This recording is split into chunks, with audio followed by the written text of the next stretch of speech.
Hi friends, നമുക്ക് പഠിച്ച് business ചെയ്യാം.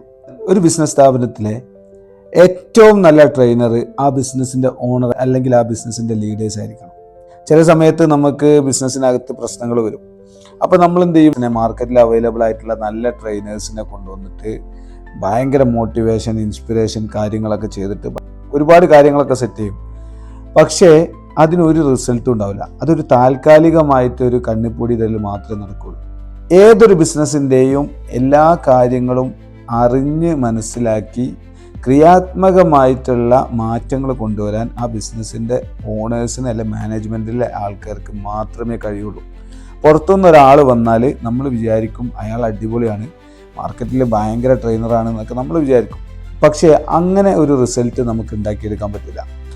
കൃത്യമായിട്ട് ആ ബിസിനസ്സിൻ്റെ ഓണേഴ്സ് അല്ലെങ്കിൽ ലീഡേഴ്സ് പുറത്തു പോയി പഠിച്ച് മനസ്സിലാക്കി അത് നമ്മുടെ കമ്പനിയിൽ കൊണ്ടുവന്ന് ഇംപ്ലിമെൻറ്റ് ചെയ്യാണ് വേണ്ടത്.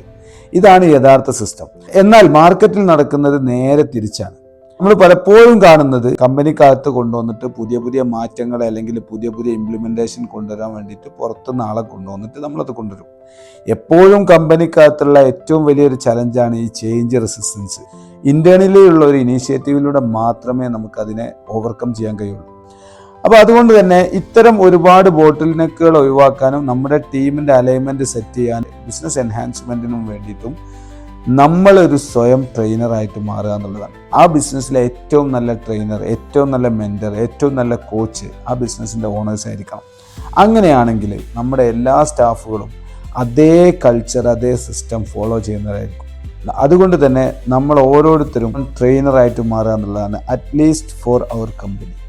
നമ്മൾ പുറത്തു പോയി വിൽപ്പന നടത്താൻ കഴിഞ്ഞിട്ടില്ലെങ്കിലും നമ്മുടെ കമ്പനിയിൽ മാറ്റം വരുത്താൻ നമുക്ക് കഴിയും. Thank you so much.